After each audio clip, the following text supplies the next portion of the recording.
Hello students, today we will learn subject and object in grammar. हमने grammar में noun के बारे में जान लिया था. आज हम सब्जेक्ट और ऑब्जेक्ट के बारे में जानेंगे. पहले तो सब्जेक्ट क्या है वो जान लेते हैं. सब्जेक्ट इज द पर्सन और animal who is performing an action. Subject यानी कोई भी व्यक्ति या प्राणी के द्वारा जो परफॉर्म होता है वो, यानी कौन परफॉर्म करता है, मेन कौन करता है, उसका नेम कोई भी व्यक्ति का या एनिमल का. और ऑब्जेक्ट यानी the object is the person, animal और thing which receive the action. Subject वाला पर्सन जिसने जो परफॉर्म किया है वो खुद उसको वर्क करके क्या रिसीव में मिलता है, वो होता है ऑब्जेक्ट. ये आपकी टेक्स्ट बुक की एक्सरसाइज है. Underline the subject and circle the object in this sentence. She has found the earrings. उसको उसकी इयररिंग्स मिल गई. उसमें सी क्या है, सब्जेक्ट, और द इयररिंग्स क्या है, ऑब्जेक्ट. यानी सी यानी मेन कौन है, सी. वो उसको उसकी इयररिंग मिल गई. उसको रिसीव में क्या मिला, इयररिंग्स, इसीलिए इयररिंग्स आएगा ऑब्जेक्ट. और ही, शी, इट, आई, यू ये सभी सब्जेक्ट में आता है. ठीक है. उसके बाद है मीता इज कुकिंग डिनर. तो उसमें मीता क्या है, ये पर्सन का नेम है, इसीलिए ये आएगा सब्जेक्ट. और डिनर आएगा ऑब्जेक्ट, क्योंकि उसने क्या वर्क किया है, उसको रिसीव में क्या मिला है, डिनर. कोई भी व्यक्ति जो परफॉर्म करता है, कुछ भी करता है, वो मेन व्यक्ति, वो सब्जेक्ट, और वो जो करता है वर्क, उसमें क्या उसको रिसीव में मिलता है, और जो वो क्या वर्क करता है उसको वो होगा ऑब्जेक्ट. उसके बाद है I am going for a swim. मैं तैरने जा रही हूँ. तो उसमें मैं यानी आई मेन कौन है, आई यानी मैं, तो वो होगा सब्जेक्ट. और क्या करने जा रही है, तैरने, इसलिए वो होगा ऑब्जेक्ट. कोई भी वर्क यानी ऑब्जेक्ट. उसके बाद है विजय लव्स मोटर बाइक. विजय को मोटर बाइक बहुत पसंद है. किसको, तो विजय को, इसलिए विजय होगा मेन सब्जेक्ट. और मोटर बाइक पसंद है, इसलिए मोटर बाइक ऑब्जेक्ट में आएगा. उसके बाद है the kitten followed Alisha. The kitten Alisha को फॉलो करती है. ये यहाँ पिक्चर में दिखाई देता है ना. ये देखो अलीशा के पीछे पीछे जा रही है. तो किटन आएगा सब्जेक्ट. कौन, तो किटन. और क्या कर रहा है, फॉलो किसको, अलीशा को, इसलिए अलीशा आएगा object. You will see the result. आप रिजल्ट परिणाम देखेंगे. तो उसमें यू यानी आप, इसलिए ये हुआ मेन सब्जेक्ट. और द रिजल्ट क्या देखा, रिजल्ट देखेंगे, इसलिए ये द रिजल्ट आएगा ऑब्जेक्ट में. और एक बात याद रखना, सब्जेक्ट आता है वर्ब के आगे, हमेशा वर्ब के आगे, और ऑब्जेक्ट आता है वर्ब के पीछे. Object usually comes after the verb, यानी सब्जेक्ट और ऑब्जेक्ट पहले कौन आता है, वर्ब के आगे सब्जेक्ट, और हमेशा वर्ब के पीछे ऑब्जेक्ट आता है. ये याद रखना. ठीक है. ये हमारा था सब्जेक्ट एंड ऑब्जेक्ट. ये आपकी जो टेक्स्ट बुक में है वो एक्सरसाइज है. इसके बाद हम करेंगे फ्रेशल वर्ब वाली फिलिंग द ब्लैंक्स, ये वाली. उससे पहले हम ये जान लेते हैं कि फ्रेशल वर्ब क्या है. कोई भी एक वर्ब हो, इसमें गिव दिया गया है, कोई भी एक वर्ब हो, इसके साथ दूसरा वर्ड जुड़ जाता है और इसका अर्थ पूरा बदल जाता है. यहाँ पे ये गिव दिया गया है वर्ब, और उसके साथ ये जो पीछे जुड़े हुए हैं वो वर्ड, ये सब जुड़ जाते हैं तो ये सब का अर्थ अलग अलग हो जाता है। ये गिव वर्ड का यूज करके हमें ये फिलिंग द ब्लैंक्स भरनी है। समझ में आया बच्चों? ये सब है वर्ब, फ्रेशल वर्ब। इसके द्वारा हमें, इसकी मदद से ये ब्लैंक्स हमें करनी है। पहले तो ये समझ लेते हैं। पहले ग्रैंडमदर गिव इन, हमने मंकी ट्रबल वाले लेसन में देखा कि ग्रैंडमदर ने क्या टूटू मंकी को एक्सेप्ट कर लिया, इसलिए गिव इन का मतलब है एक्सेप्ट करना। I give back the hair brush to uncle Benji, uncle Benji को मैंने उनका ब्रश वापस कर दिया। गिव बैक यानी वापस कर दिया।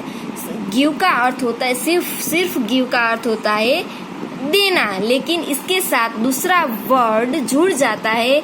यहाँ पे इन जुड़ा हुआ है और यहाँ पे बैक, तो हमने देखा कि यहाँ पे ग्रैंडमदर गिव इन लिखा है तो वो उसका अर्थ है एक्सेप्ट करना, और यहाँ पे गिव बैक है तो यहाँ पे है देना, वापस देना।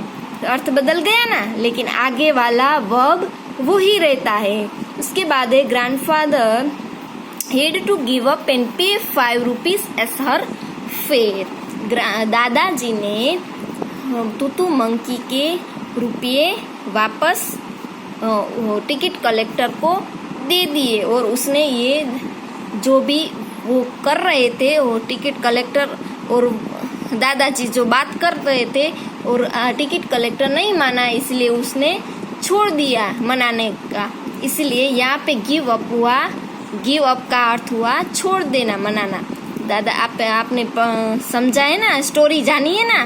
मैंने बताया था कि दादाजी और टिकट कलेक्टर दादाजी को बोल रहे थे कि इसको टूटू के रुपये आपको देने पड़ेंगे, टिकट देनी पड़ेगी, लेकिन दादाजी ने बोला ये छोटा है, इसकी टिकट नहीं हो सकती। लेकिन टिकट कलेक्टर नहीं मान रहा था, इसलिए उन्हें छोड़ दिया। दादाजी ने उसके साथ जो बात कर रहे थे वो छोड़ दी और उसके 5 रुपीज दे दिए। यहाँ पे गिव अप का मतलब हुआ जो भी बात कर रहे हैं वो छोड़ देना। ठीक है, ये गिव शब्द से ही हमें ये फिलिंग द ब्लैंक्स आज हमको करनी है। गिव अवे का मतलब होगा टेल अ सीक्रेट। कोई भी सीक्रेट बात करनी हो तो गिव अवे आएगा। उसके बाद गिव बैक, जो हमने एग्जाम्पल ऊपर देखा, रिटर्न करना, कोई भी कुछ भी रिटर्न करना। ये हमने देखा कि I gave back the hair brush to uncle Benji, मैंने अंकल बेंजी को हेयर ब्रश वापस कर दिया। उसके बाद है give in, accept something after refusing at first, यानी गिव इन यानी एक्सेप्ट कर लेना। Give off, produce noise, light और स्मेल, लाइट, स्मेल और नॉइस के संबंधित कुछ भी हो वो आएगा गिव ऑफ। छोड़ता है, मतलब कि स्मेल हो तो वो स्मेल छोड़ता है, ऐसे। उसके बाद give out, come to the end, all used up, उसका यूज्ड हो चुका हो वो आएगा गिव आउट में। उसके बाद है गिव अप, तो स्टॉप ट्राइंग, जो इसका एग्जाम्पल भी हमने देखा, दादाजी ने उसके साथ जो बात कर रहे थे वो नहीं माना टिकट कलेक्टर, इसलिए उसने छोड़ दी बात करनी और उसके 5 रुपीज दे दिए। इसलिए गिव अप का मतलब होगा जो भी आप बात कर रहे हो और नहीं बनती है बात तो वो छोड़ देना, यानी गिव अप। तो ये सभी वर्ड में से आपको चुनकर ये ब्लैंक्स भरनी है। चलो, उसमें पहली है father blanks to our wishes and went to the zoo instead of film. पिताजी ने हमारी इच्छाओं को क्या किया और हमें ले गए, एक फिल्म के बजाय चिड़ियाघर देखने भी ले गए। पिताजी ने उसकी इच्छाओं को क्या किया होगा, छोड़ी तो नहीं होगी, स्वीकारी होगी। इसीलिए यहाँ क्या आएगा, गिव। गिव का गिव हो जाएगा क्योंकि पास्ट टेंस हो जाएगा, इसलिए गिव इन। क्या आएगा इसमें, गिव इन, जो हमने ऊपर देखा, गिव इन यानी एक्सेप्ट करना। तो पिताजी ने उसकी इच्छाओं को एक्सेप्ट की और उसको एक फिल्म के बजाय जू भी देखने ले गए। उसके बाद है German is difficult but I will not blank try to learn it. German वो बहुत मुश्किल है, लेकिन आई विल नॉट ट्राई, मैं उसको ट्राई नहीं करना चाहता। टू लर्न इट यानी सीखना नहीं चाहता। तो इससे क्या आएगा, मैंने आपको बताया था ना, जो हमसे नहीं होता वो हम छोड़ देते ट्राई करना, वो आएगा गिव अप। इसलिए यहाँ पे आएगा गिव अप। उसके बाद है if I tell you a secret can you promise not to blank it. जो मैं आपको एक रहस्य बताता हूँ तो क्या आप किसी को भी नहीं कहेंगे?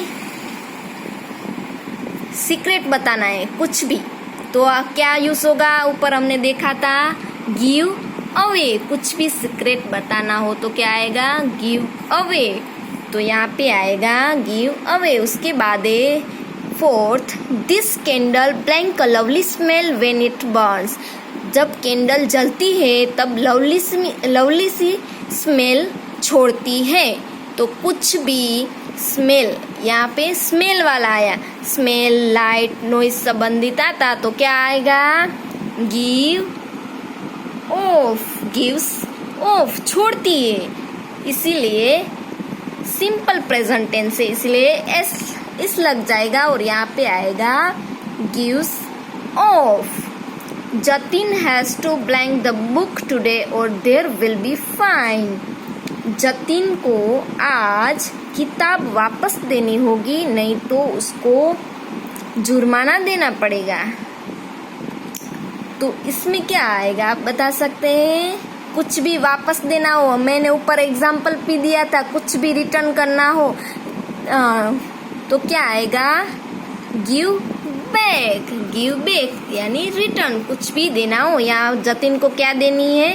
बुक वापस देनी है, इसीलिए क्या आएगा? Give back. उसके बाद है last, by the time they rich the top of the hill their strength blank. जब तक वे ऊपर हिल के टॉप पर पहुंचे, पहाड़ के टॉप पर, तब तक उसकी ताकत सब पूरी हो गई थी, यानी ताकत रही ही नहीं थी उसमें। इसलिए क्या आएगा? हमने ऊपर देखा था गिव आउट यानी ऑल यूज्ड अप, हम सब कुछ यूज्ड हो चुका हो, तो इसकी यानी स्ट्रेंथ, सब कुछ खत्म हो गई थी। जब तक वो पहाड़ पर पहुंचे तब उसकी ताकत कम हो गई थी, यानी पूरी हो गई थी, इसीलिए इसमें आएगा गिव आउट। यहाँ पे गिव आउट है, लेकिन इसको यहाँ पे ये पास्ट टेंस है, इसीलिए जब तक वो पहुंचे तब तक उसकी ताकत पूरी हो गई थी, इसीलिए यहाँ पे हो जाएगा गिव आउट। समझ में आया बच्चों? हमने आज क्या सीखा? सब्जेक्ट और ऑब्जेक्ट और फ्रेशल वर्ब वाली ब्लैंक्स, ठीक है। और आपको होमवर्क में ये सब्जेक्ट एंड ऑब्जेक्ट होमवर्क में पीछे लिखना है, जिसकी फोटो में भेज दूंगी, ठीक है। इतना आपको होमवर्क में पीछे करना है। और मैंने जो आंसर इन डिटेल भेजा था फोटो, वो आपने लिख ही लिया होगा, और जिसने भी अभी तक पूरा नहीं किया है वो पूरा कर लेना। और इसके बाद ये होमवर्क में पीछे करना है, ठीक है। ये होमवर्क में पीछे करना है सब्जेक्ट एंड ऑब्जेक्ट, ठीक है।